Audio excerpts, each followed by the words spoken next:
기도를 통해서 모든 일은 하나님이 이루어가십니다. 그러니까 쉬지 말고 기도하라. 그 다음에 보면서에 감사의 신앙입니다. 이 신앙이 믿음의 접근을 어떻게 볼 수 있느냐? 그 사람의 삶을 보면서 그 사람이 얼만큼 감사하느냐, 여기에 딸려 있다라고 하는 것은 항상 감사하는 사람, 범사에 감사하는 사람은 신앙이 좋은 사람입니다. 신앙이 좋은 사람은 넘어져도 하나님 앞에 감사하는 거예요. 자빠져도 하나님 앞에 감사하는 거예요. 다쳐도 하나님 앞에 감사하는 거예요. 범사에 감사하는 신앙생활을 할 수 있다는 거죠. 이 사람이 천국생활을 누리는 삶을 살아가는 사람입니다. 그래서 사도 바울은 그렇게 고백합니다. 로마서 12장 1절 2절을 통해서 내 사랑하는 형제들아, 내가 하나님의 모든 자비하심으로 너희를 권하노니 너희 몸을 하나님 기뻐하시는 거룩한 산 제물로 드리라. 산 제물. 이것이 너희의 영적 예배입니다. 영적 예배자는 어떻습니까? 산 제물로 드리는 거예요. 우리가 예배는 뭐예요? 산 제물로 드리는 시간입니다. 내가 죽는 시간이요, 예배 시간입니다. 내가 죽고 누구로 사는 시간입니까? 예수로 사는 시간이에요. 그래서 산 제물로 드리라고 해요. 옛날에는 산 제사로 드리라고 했는데 지금 번역해 보면 산 제물로 드리라. 이 산 제물로 드리는 것이 이 영적 예배입니다. 그러면서 너희는 이 세대를 본받지 말고 하나님의 선하시고 기뻐하시고 온전한 뜻이 무엇인지를 분별하도록 하라. 하나님의 뜻을 따라 사는 사람은, 전국 생활을 누리는 사람은 하나님의 선하심을 맛보아하는 사람입니다. 성경에 보면 그렇게 말합니다. 너희는 하나님의 선하심을 맛보아 알지니라 그래요. 맛보아 알지니라. 하나님의 선하심을 어떻게 맛봅니까? 거듭난 생명 그것을 압니다. 우리가 말씀을 드리면요, 말씀의 은혜를 받으면요, 그 말씀을 읽을 때마다 그 말씀이 어떻게 느껴집니까? 송이꿀보다도 더 달게 말씀이 느껴집니다. 선하심을 맛보아 한 사람은요, 성경을 읽어도 그냥 읽지 않습니다. 소설책 읽듯이 그냥 읽는 것이 아니에요. 한 구절 한 구절 속에 생명이 담겨져 있으니 그 말씀을 읽을 때마다 송이꿀보다도 더 단 다윗의 고백 아니겠습니까? 은혜 받으느냐, 하나님의 말씀 그렇게 내게 송이꿀보다 더 단 말씀으로 온다는 거죠. 그러니까 하나님의 선하심, 기뻐하시고 온전한 뜻이 무엇인지를 분별하도록 하라. 이것이 천국 시민의 생활이다. 그래서 천국 시민은 항상 하나님의 뜻을 분별하면서 사는 사람입니다. 하나님이 무엇을 기뻐하실까? 하나님의 선하심이 무엇일까? 하나님의 온전하신 뜻이 무엇일까? 이것을 늘 구하면서 살아가는 삶입니다. 그래서 오늘 27절 후반절에 보니까 이렇게 말씀하십니다. 이는 내가 너희에게 보나 떠나 있으나 너희가 한 마음으로 서서 한 뜻으로 복음의 신앙을 위하여 협력하는 것과 한 마음, 일치된 마음을 말하고 있습니다. 여러분, 사람은요, 마음이 다 다릅니다. 예수 안에서도 사람이 다 마음이 달라요. 그 고린도전서에 나오는 그 말씀에 보면은 이제 거기에 파당을 있습니다. 말씀을 들으면서도 은혜를 받았는데 나는 바울에게 은혜 받았다. 나는 바울파다. 나는 게바에게 은혜 받았다. 나는 게바파다. 베드로파다 그 말이에요. 나는 아볼로에게 은혜 받았다. 나는 아볼로파다. 나는 그리스도에게 은혜를 받았다. 말씀의 은혜를 받았다. 나는 그리스도파다. 파당을 짓습니다. 그것이 바울이 고린도전서 1장 10절을 통해서 너희가 같은 말을 하고 같은 생각을 품고 같은 뜻으로 하나님 섬게 되느니라. 이것이 핵심입니다. 그런데 우리가 같은 마음, 같은 생각, 같은 뜻을 품을 때 어떻게 품어질 수 있느냐라고 하는 것입니다. 이것이 이제 키워드입니다. 기도로서 한 마음 한 뜻이 되는 줄 믿습니다. 기도로서 협력자가 되는 줄 믿습니다. 여러분, 기도가 얼마나 중요한지 몰라요. 기도는 우리의 마음을 하나로 묶습니다. 기도는 우리가 협력하게 만듭니다. 바로 28절에서 우리에게 또 말씀하시는 바가 있습니다. 28절 같이 읽습니다. 시작. 무슨 일이든지 배져가는 자들 때문에 두려워하지 아니하는 이 일을 듣고자 함이라. 이것이 그들에게는 멸망의 증거요 너희에게는 구원의 증거니 이는 하나님의 이 복음에 대적하는 사람들 다 하나님이 물리칠 수 있으니까. 복음으로 부장되었다면 그 대적자를 두려워하지 말라. 여러분, 금요일 기도의 말씀인다면 참 제 자신의 은혜를 받았습니다. 그 말씀을 좀 잠깐 보시겠습니다. 우리 역대하 16장 9절 7절부터 10절의 말씀입니다. 하나님을 대항할 수 있습니다. 사람이 하나님을 이기지 못하게 하옵소서. 그러면서 간절히 하나님을 뵙게 됐습니다. 그 결과가 무엇입니까? 이제 그 말씀에 보면 12절에 여호와께서 구조 사람들과 아사와 유다 사람들 앞에서 치시니 누가 치셨어요? 여호와께서 치신 거예요. 여호와께서 하나님께서 치셨습니다. 하나님 전쟁에 개입하신 거예요. 하나님 직접 싸우시는 거예요. 치시니 100만 군대가 어떻게 되었다고요? 자, 13절에 보니까 아사와 그와 함께하는 백성이 구수 사람들을 죽여가 그날까지 이르매 그의 구수 사람들이 엎드려지고 살아남은 자가 있으니 없었으니 살아남은 자가 없었으니 백만부대가 다 죽었다 그 말입니다. 병은 300성이 다 죽었다 그 말입니다. 여러분 우리 하나님이 이러한 하나님이세요. 사람과 하나님과 싸워서 누가 이깁니까? 하나님이 당연히 승리하게 되어 있다. 우리는 그 하나님을 믿고 있는 것입니다. 아멘. 이것이 지금 성경에 나와 있는 말씀이에요. 우리는 그 말씀을 의지하고 삽니다. 아멘. 하나님을 의지할 때는 백만군대가 아무 힘없이 쓰러졌습니다. 300성이 아무 힘없이 쓰러졌습니다. 하나님 우리 편만 되어주신다면 우리는 그 하나님 편에서 늘 승리하는 삶을 살아갈 수 있습니다. 문제는 무엇이냐? 지금 아사왕이 아람왕을 의지하고 있단 말이죠. 힘센 아람왕을 의지했단 말이죠. 하나님을 의지하지 않았단 말이죠. 그러니까 하나님과 무슨 말을 합니까? 왕은 지금부터 전쟁이 계속 앞에 있을 것입니다. 전쟁이 있을 것입니다. 전쟁이 무엇입니까? 마음에서부터 전쟁이에요. 외부로부터 전쟁입니다. 첫째 마음으로부터 전쟁은 무엇입니까? 영과 육이 계속 갈등하고 싸울 것이다. 당신이 이미 하나님을 떠났기 때문에 누구의 종이 됩니까? 하나님 떠나는 순간 누구의 종이 됩니까? 사단의 종이 됩니다. 마귀의 종이 되는 거예요. 마귀가 끌고 다니는 대로 끌려다니는 거예요. 이것이 아람이 앞으로 이제 그렇게 될 것이다. 전쟁이 계속 있을 것이다. 그렇게 고백합니다. 그러면서 영어 성경에 보니까 왕은 바보스러운 행동을 했습니다. 그래요. 오늘 16장 다시 보면 9절에 그 말씀을 하십니다. 여호와여 너는 온 땅을 들어 감찰하시며 전심으로 자기 향하는 자들을 위하여 능력을 베푸시나니 이 일은 왕이 망령되이 행하였은즉 그래요. 망령되이 행하였습니다. 왕이 바보스러운 일을 행했습니다. 왜 하나님을 의지하지 않고 아람왕을 의지했습니까? 이건 바보스러운 일입니다. 그리고 이 왕에게 친근을 합니다. 그때 왕은 얼마나 화가 났겠어요. 지금 제가 가서 문재인 대통령이 가서 문재인 대통령 당신은 대통령 하는 게 다 이거 잘못했습니다. 요거 잘못했습니다. 요거 잘못했습니다. 대통령이 가만히 있겠어요? 저는 당장 오게 가더라 그랬어요. 지금은 대통령은 지금 사법권밖에, 행정권밖에 없잖아요. 그런데 옛날 아사왕은 뭐예요? 입법, 사법, 행정을 다 가지고 있는 사람이에요. 그 사람이 한마디 하면 그 하나님은 그 죽을 목숨이에요. 그런데 그 하나님은 그 목숨을 놓고 그 직언을 합니다. 그럴 때 왕이 너무 화가 난 거예요. 저 하나님을 어떻게 하라고? 감옥에 넣으라고 10절에 말씀하세요. 아사가 노하여 선견자를 옥에 가두었으니 이는 그의 말이 크게 노하였음이며 그때 아사가 또 백성 중에서 몇 사람을 학대하였더라. 아사만 가둔 게 아니라 하나님의 사람들 옥에 다 가둡니다. 왜? 바른 말 한다고 옥에 가둔 거예요. 그런데 이 아사왕이 그 후에 또 잘못을 합니다.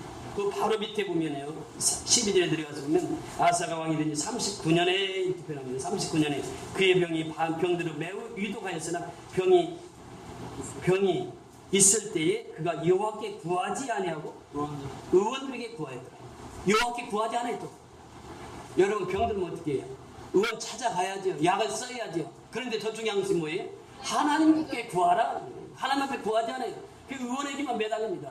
그러니까 죽었어요. 3년 후에. 그것이 이제 바로 13년이죠. 아사가 왕이 있은 지 41년 후에 죽어. 그 병들어 죽었단 말이죠. 그러니까 우리가 중요한 것은 뭐냐? 병은 치료하기 위해서 약을 써야 됩니다. 그런데 더 중요한 것이 뭐냐? 하나님께 부르짖으라고 합니다. 오늘 기도의 핵심이 무엇입니까? 찬송의 핵심이 뭐예요? 하나님께 부르짖으라고 하는 것입니다. 아사왕이 하나님 앞에 부르짖었을 때는 태평성대를 이루었지만 아사왕이 하나님을 의지하지 않고 아람왕을 의지했을 때 하나님 또 병이 들어서 죽게 되었을 때 하나님을 의지하지 않고 의원에게만 매달렸을 때 그는 병으로 죽게 되었다라고 하는 것입니다. 이 교훈을 통해서 우리에게 무엇을 말씀하십니까? 우리가 아무리 신앙생활을 잘해도 하나님 떠나면 그 사람은 헛것입니다. 그 사람은 시체나 다름없어요. 그 사람은 죽은 사람이나 다름없다고 하는 것입니다. 우리가 반찬 사역을 하고 있습니다. 지난 2달 동안 방학을 맞아서 쉬고 있다 지난주 금요일에 반찬 사역을 시작했습니다. 이 사단지를 전도하시는 여자 목사님이 계세요. 저하고 이제 늘 같이 사역을 하면서 어느 곳에 가면은 제가 전도하지 못하니까 목사님이 가서 하세요. 거기는 이제 술 드시는 분들 또 이렇게 주먹 쓰시는 분들 이 사람들은 저한테 인수인길에 자기는 도저히 전도 못하니까 목사님 가서 전도하라고. 그래서 제가 그분들 명단 받아가지고 전도하고 있는데 그 목사님에게 목사님 몇 주 전에 있었던 일 아세요? 401단지에서 있었던 일. 401단이 바로 옆에 두 사람이 뛰어내렸어요. 한 줄 사이에. 한 사람이 뛰어내려가지고 바로 이제 왜냐면 자기 성도 갖고 사니까. 혹시 자기 성도가 아니에요? 8층에 사시는 10층에서 할아버지 한 번 뛰어내렸는데 가서 직접 확인해보니까 자기 성도는 아니에요. 근데 얼마 안 있다 또 한 사람이 뛰어내렸어요. 여러분 신앙생활 아무리 잘하다가도 신앙을 떠나는 순간 누가 나를 지배한다고? 사단이 나를 지배하는 거예요. 그래서 뛰어내려는 거예요. 그러니까 사단의 말을 들으니까 뛰어내려요. 이것이 우리의 삶의 현장입니다. 우리가 전도하는 현장이 바로 이런 것이에요. 여기서 우리에게 무엇을 말씀하실까? 아사왕이 지금도 그렇게 훌륭한 왕으로 우리에게 기억되지만 아사왕 보세요. 마지막에 노년에 이렇게 비참하게 간 솔로몬 얼마나 우리가 훌륭한 왕으로 알려져 있습니까? 지혜의 왕이요. 1,000번을 드렸던 왕이요. 그런데 그의 노년이 어떻게 됐습니까? 여러분 기도원 300용사 얼마나 우리가 훌륭한 기도원 300용사를 칭찬합니까? 그러나 기도원 말년에 어떻게 되었습니까? 히스기야 왕 얼마나 훌륭한 왕이었습니까? 그런데 그 15년 생명 연장 받고 나서 어떻게 되었습니까? 15년 동안 차라리 생명 연장 안 되는 것만 또 못한 그 삶을 살고 말잖아요. 우리가 중요한 것은 하나님의 선택에 천국 가는 날까지 무엇에만 합당하게? 복음에만 합당하게 세워라. 복음에만. 그래서 하나님 대적자들 두려워할 필요 없다는 거예요. 왜? 하나님이 손을 쓰시잖아요. 아니 구스의 100만을 누가 이겼어요? 하나님이 직접 싸워서 이겼단 말이죠. 그러니까 우리 앞에 대적자가 없습니다. 여러분 세상에서 활용하는 하나 담대하라. 내가 세상을 이겨오느라 주님 말씀하시는 세상을 이기는 힘은 믿음밖에 없습니다. 이것이 어디서 나옵니까? 요한에서 5장 4절에 보니까 이것이 믿음이라고 그래요. 믿음. 너희가 그 믿음 가지면 세상을 이길 수 있다는 거예요. 너희가 믿음 가지면 대적자들 두려워할 필요 없다고 하는 것이에요. 우리 앞에는 늘 대적자들이 있습니다. 우리가 신앙생활하는 대적자들이 얼마나 많습니까? 그런데 두려워하지 말라고 합니다. 사도 바울도 그랬습니다. 사방으로 우겨 쌓임을 당하는데 쌓이지 아니하면 왜? 쌓이지 않는 거예요. 왜? 하늘이 열려있단 말이죠. 앞뒤가 다 막혀있고 사방이 다 막혔다 할지라도 하늘은 열려있어요. 사방으로 우겨 쌓임을 당해도 하늘은 항상 열려있습니다. 사도 바울의 고백 아니겠습니까? 그러니까 대적자들 앞에서 두려워하지 말라는 거예요. 대적자 앞에서 담대하라고 하는 것입니다. 하나님은 사신 하나님이세요. 하나님이 함께 하시면 늘 승리하시기 때문에 아멘. 우리가 믿는 하나님 그 하나님이시다. 그러니까 대적자들 두려워하지 말고 그러면서 28절부터 마지막 절까지 중요한 메시지를 우리에게 던져주고 있습니다. 29절 30절 같이 보십니다. 29절 30절 시작.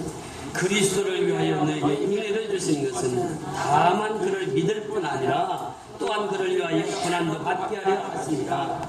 너희에게도 그와 같은 싸움이 있으니 너희가 내 안에서 본 바요 이제도 내 안에서 듣는 바니라. 아멘. 그리스도를 위하여 너희에게 은혜를 주신 것은 그래요. 은혜를 주신 것.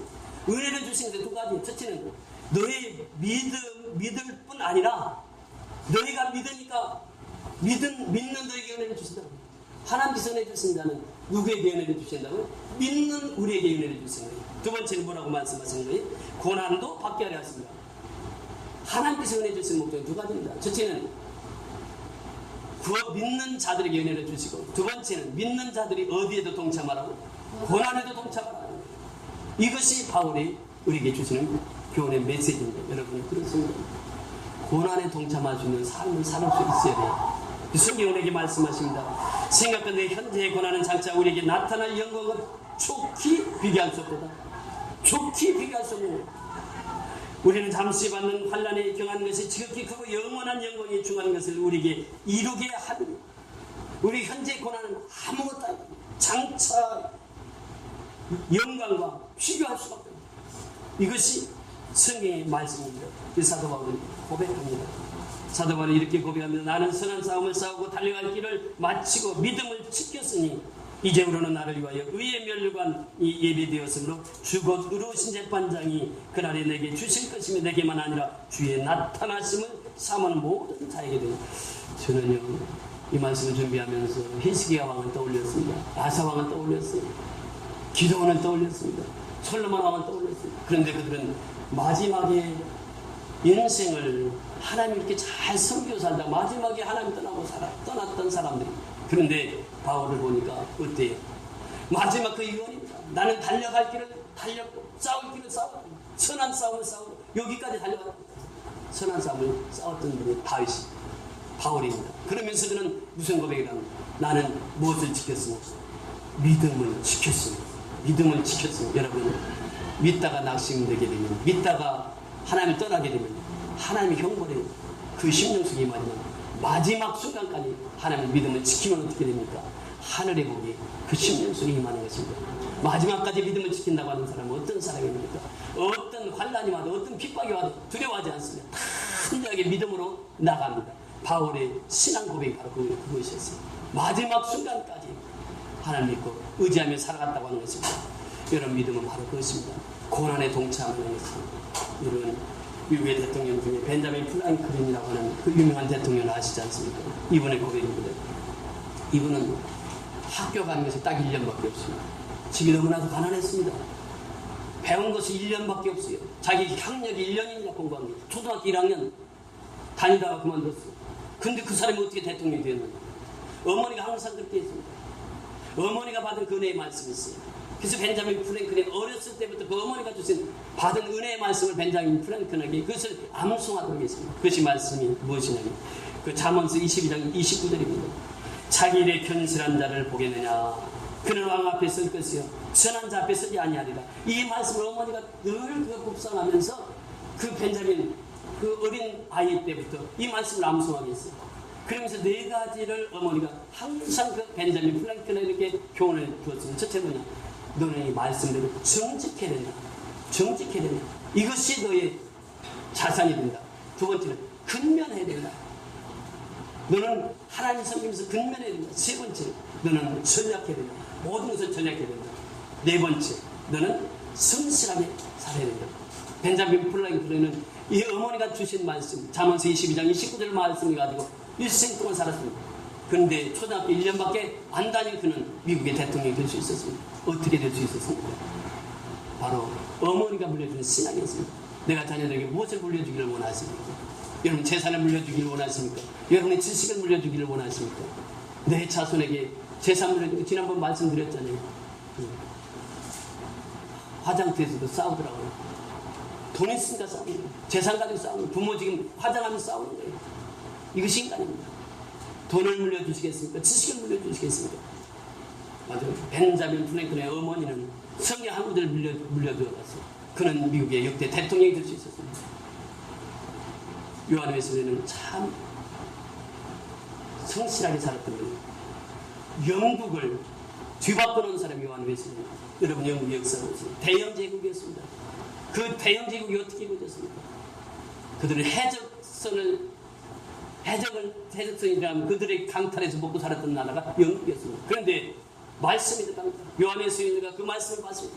말씀을 받고 나서 그는 그렇게 고백합니다. 하나님을 잘 섬기는 겁니다. 영국이 사는 길은 다른 길이 없습니다. 하나님을 잘 섬기는 겁니다. 하나님께 돌아와야 됩니다. 그래서 대영제국을 이루었습니다. 그가 한 말이 있습니다. 그는 신앙관이 아주 초췌했습니다. 그는 이런 고백을 합니다. 그 29살 때 그는 첫 월급을 30파운드 월급을 받습니다. 그때 27파운드는 자기가 쓰고 3파운드는 선교와 부대비로 썼습니다. 근데 39세가 됐습니다. 이제는 100파운드를 받았습니다. 100파운드를 받았을 때 27파운드는 자기가 쓰고 93%는 93파운드는 부대와 선교에 썼습니다. 49세가 됐습니다. 300파운드 월급을 받았습니다. 그런데 자기가 살아드리는 저와 여러분이 다 줄 수 있기를 주의 이름으로 축원을 드립니다. 우리 다 같이 일어나시